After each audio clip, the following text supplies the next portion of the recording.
नमस्कार दोस्तों, मेरा नाम है Rohit Tiwari. The current affair show में आप सभी लोगों का स्वागत है। तो उम्मीद करता हूं आप लोग बहुत अच्छे होंगे। तो चलिए आज देखते हैं कुछ महत्वपूर्ण द हिंदू की आर्टिकल्स के बारे में। देखते हैं क्या क्या खबरें निकली हैं आज। देखिए, सबसे महत्वपूर्ण खबर जो निकली है वो है नीट से संबंधित एक रिपोर्ट है जिसमें बताया गया है कि 1563 ऐसे बच्चे जिनको ग्रेस मार्क मिला हुआ था, उनके जो रिपोर्ट कार्ड हैं उनको कैंसिल कर दिया गया है। इस बात को ध्यान रखिएगा। मतलब ऐसे 1563 बच्चे जिनको जिनके रिपोर्ट कार्ड में ग्रेस मार्क उनको मिला हुआ था, उनको क्या कर दिया गया है, कैंसिल कर दिया गया है। ऐसा सरकार ने सुप्रीम कोर्ट से बताया है। ठीक है, इसको समझिए आप। तो गवर्नमेंट ने सरकार को सुप्रीम कोर्ट को बता दिया है कि 1563 ऐसे स्कोर कार्ड जिनको ग्रेस मार्क मिला हुआ था उनको अभी फिलहाल तो कैंसिल कर दिया गया है। दूसरा आर्टिकल है जिसमें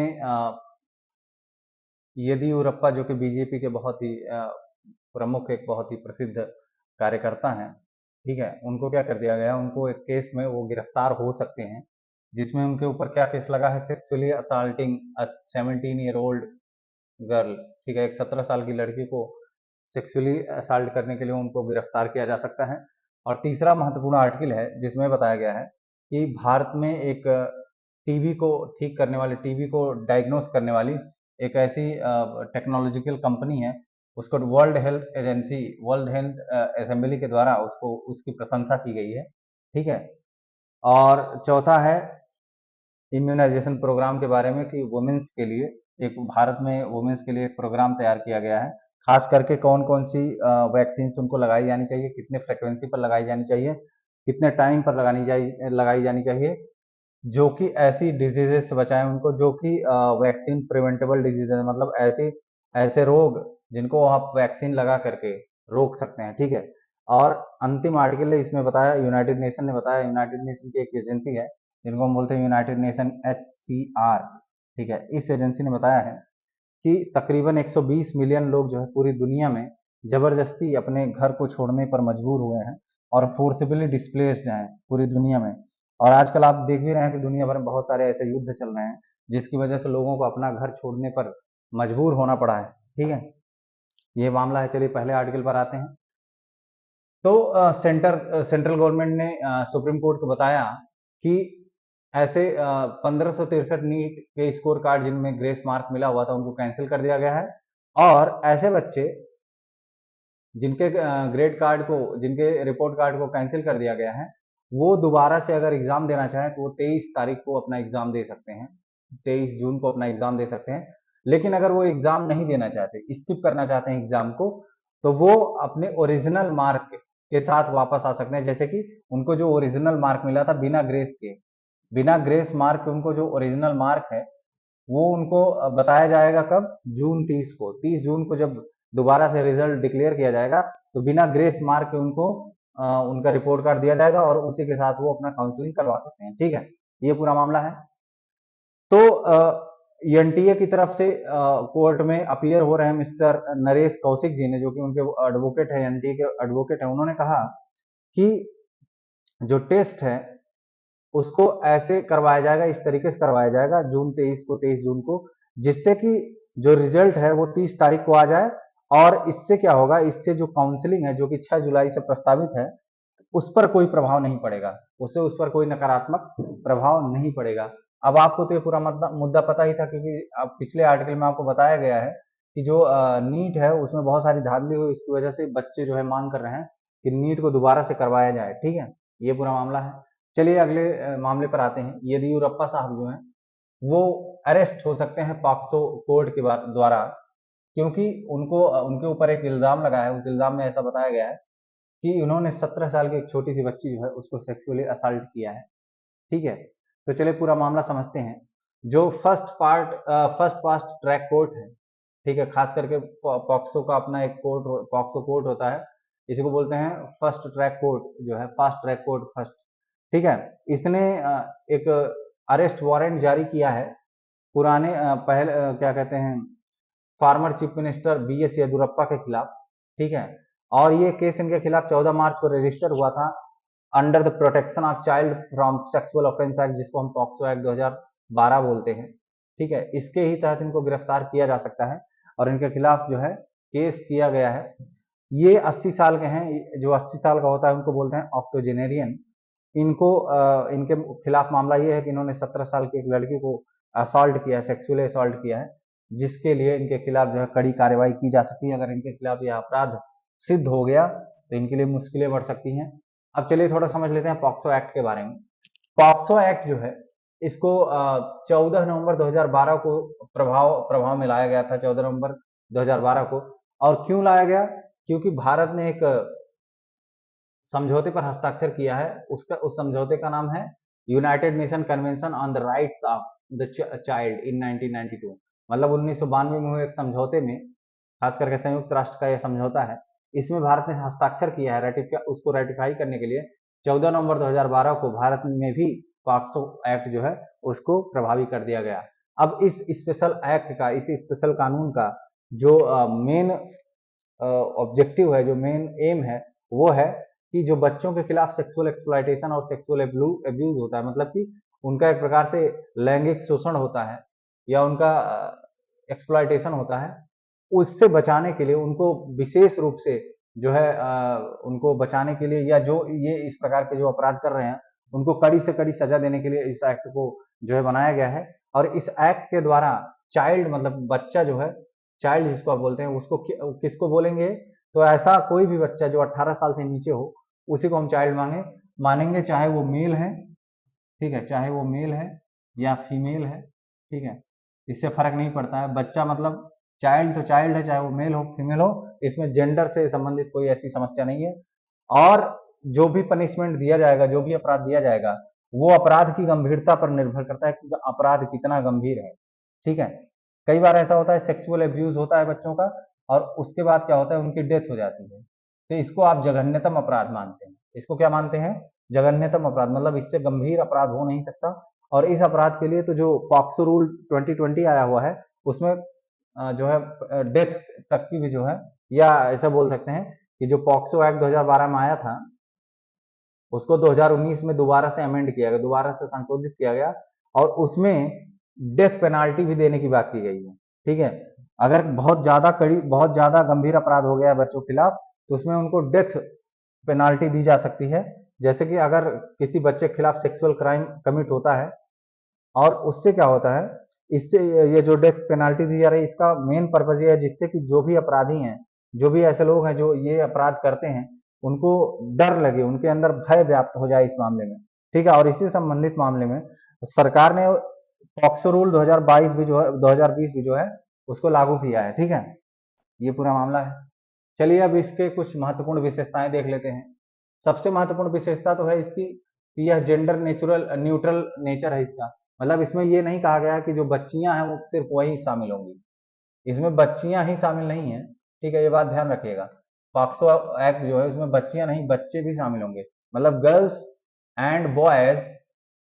below the age of girls and boys below the age of 18, 18 साल से नीचे के लड़के या लड़कियां, उन्हीं को हम बच्चे मानेंगे।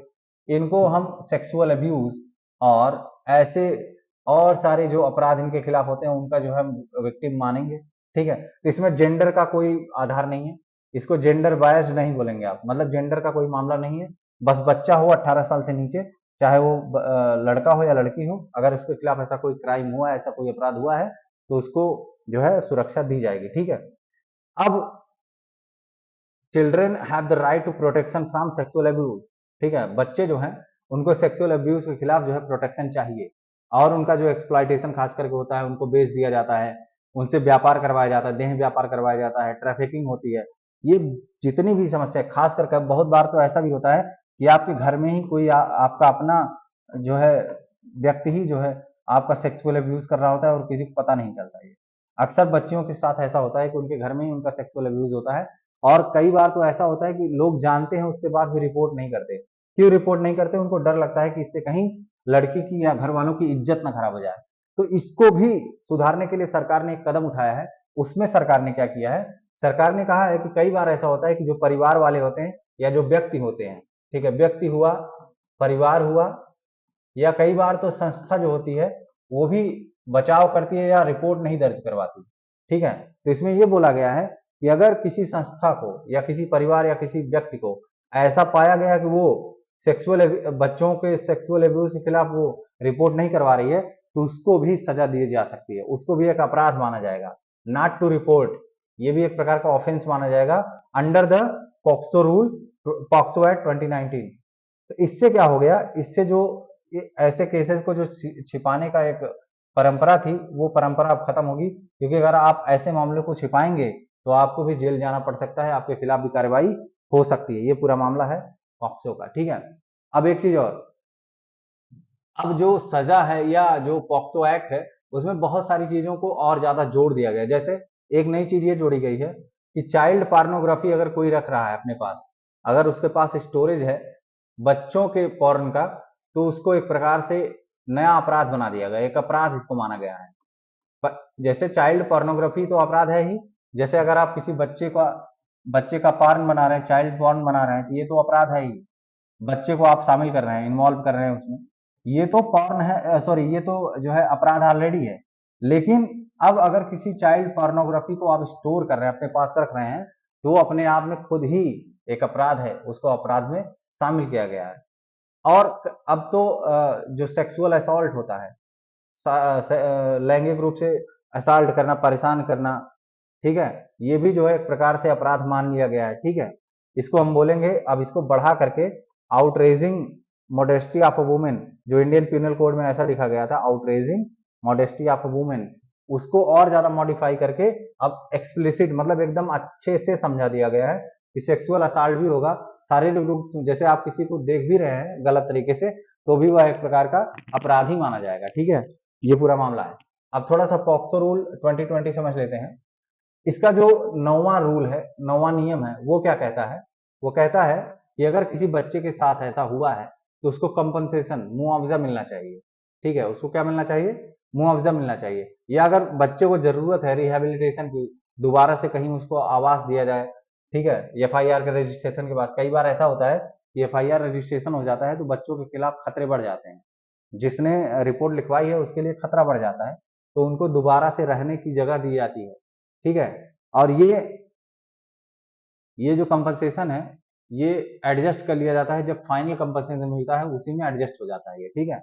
दूसरी चीज, पॉक्सो रूल जो है, उसमें एक पॉक्सो रूल के तहत एक चाइल्ड वेलफेयर कमेटी होती है, ठीक है, चाइल्ड वेलफेयर कमेटी। और वही क्या करती है, वही रिकमेंड करती है बच्चों के लिए, जैसे उनकी क्या जरूरत है, जैसे खास करके भोजन हो गया, कपड़ा हो गया, ठीक है, या उनके आने जाने की व्यवस्था करना, ठीक है।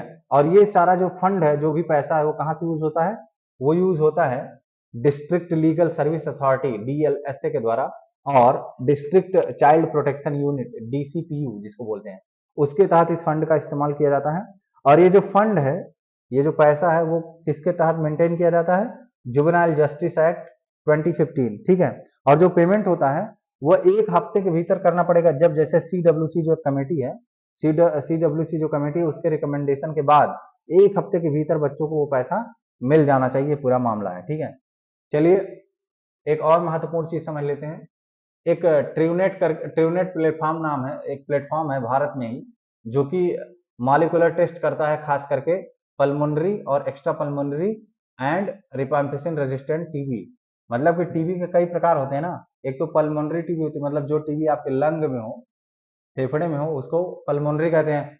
जो और अंग में हो जाए, फेफड़े को छोड़ करके, जैसे आपके ब्रेन में हो जाए और कहीं हो जाए, तो उसको हम एक्स्ट्रा पल्मोनरी बोलते हैं, आपके पल्मोनरी से बाहर, ये वाला। और एक ऐसी टीबी होती है जिसमें एक रिफाम्पिसिन नामक जो दवा है, वो काम करना बंद कर देती है, तो ऐसे ऐसे टीबी को बोलते हैं रिफाम्पिसिन रेजिस्टेंट ट्यूबरकुलोसिस।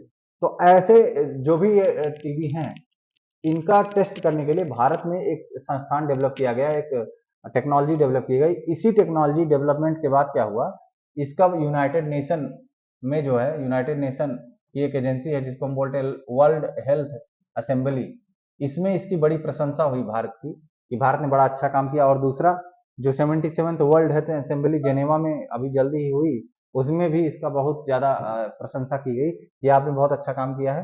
पूरी दुनिया भर में जो टीबी के खिलाफ जो भी समस्याएं आ रही हैं, उसको उन चुनौतियों को स्वीकार करने और उसका सोल्यूशन निकालने में इसका बहुत बड़ा योगदान है, ठीक है। ये पूरा मामला है। अब थोड़ा सा वर्ल्ड हेल्थ असेंबली के बारे में समझ लीजिए।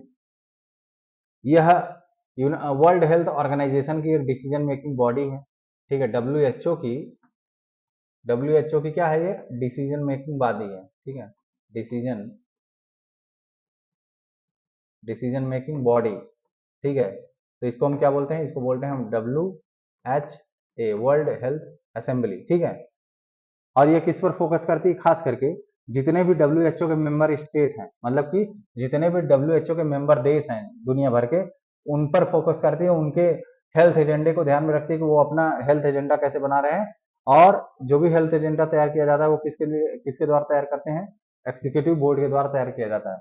अब इसका जो मेन कार्य क्या है, फंक्शन क्या है, सबसे महत्वपूर्ण काम क्या है वर्ल्ड WHA का, तो इसका सबसे महत्वपूर्ण काम क्या है, यह निर्धारित करना कि जो वर्ल्ड हेल्थ ऑर्गेनाइजेशन है उसकी पॉलिसीज क्या है, उसके जो डायरेक्टर जनरल होते हैं, WHO के जो डायरेक्टर जनरल होते हैं, उनको नियुक्त करना, और जो फाइनेंशियल जो आर्थिक नीतियां होती हैं उनको सुपरवाइज करना, और क्या कहते हैं जो भी आर्थिक नीतियां उनको अप्रूव करना, उनको रिव्यू करना, और प्रोग्राम बजट में उसको प्रपोज करना, ये सारा काम जो है WHA का है, वर्ल्ड हेल्थ असेंबली का है।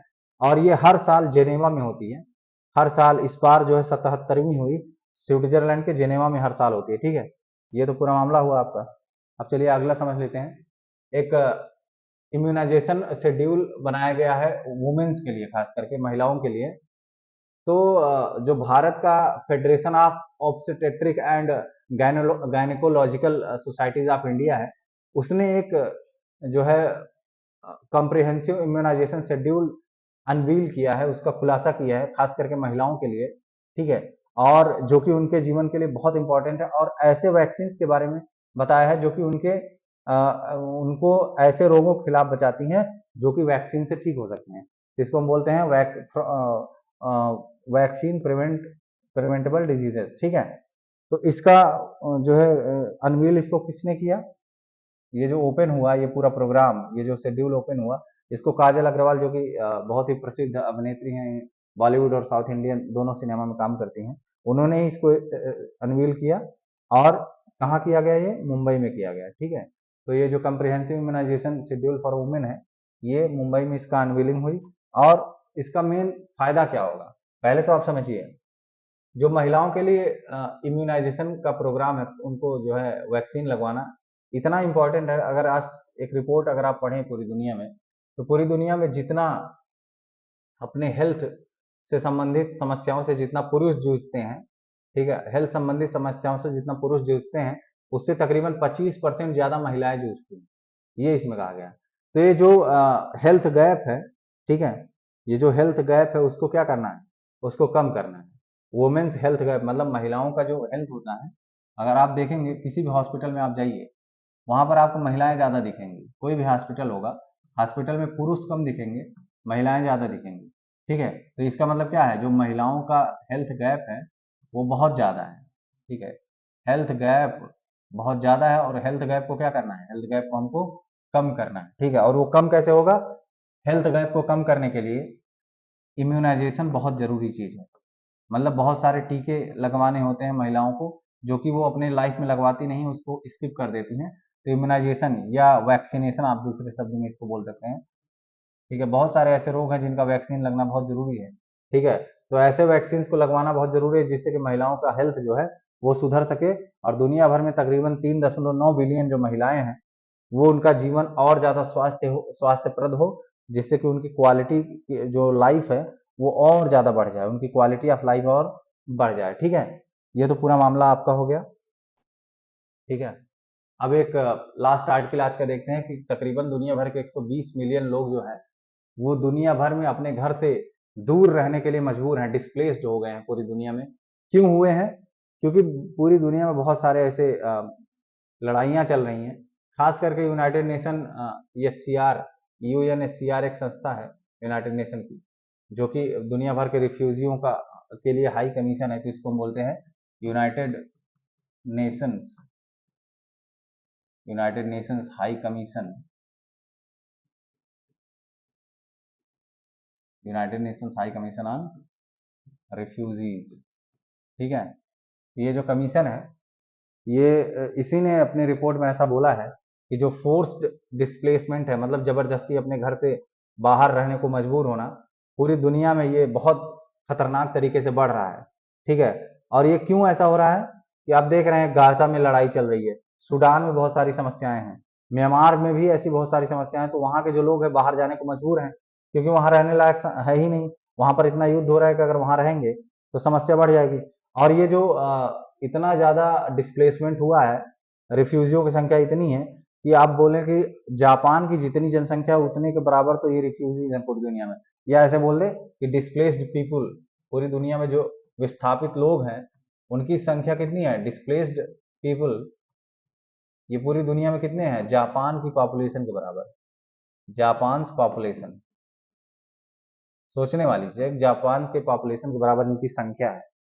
ठीक है, ये आपका पूरा मामला है। और इसमें यह भी बताया गया है कि पिछले साल के अंत तक तकरीबन 117.3 मिलियन लोग जो हैं वो डिस्प्लेस्ड हुए, अपनी जगह से विस्थापित हो गए। और खास करके यूनाइटेड नेशन एससीआर ने कहा अपनी एक रिपोर्ट में, ठीक है। और अप्रैल के अंत तक क्या हुआ, अप्रैल के अंत तक जो डिस्प्लेड लोगों की संख्या थी वो कितनी हो गई, तकरीबन 120 मिलियन एस्टिमेट की गई।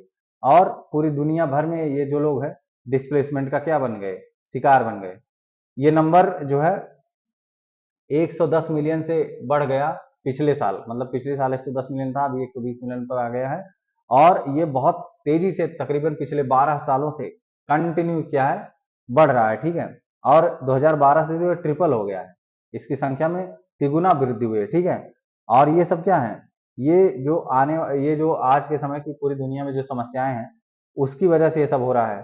ठीक है, और यूनाइटेड नेशन एससीआर जो है, हाई कमीशन ऑन रिफ्यूजीज, उसने कहा कि ये जो सारी समस्याएं हैं ये युद्ध की वजह से, या शीत युद्ध आप बोल सकते हैं, जो शांति स्थापित करने में जो असफलता मिली है उससे संबंधित ये पूरा मामला है। ठीक है, तो ये आज का आर्टिकल रहा। ठीक है, आर्टिकल उम्मीद है कि आपको ये आर्टिकल जो है पसंद आया होगा। थैंक यू वेरी मच देखने के लिए। तो मैं आप लोगों से एक ही चीज़ रोज़ बोलता हूँ कि अगर आप यूपीएससी या यूपीपीएससी किसी की भी तैयारी कर रहे हैं तो उसके लिए करंट अफेयर जो है वो बहुत ज़रूरी चीज़ है।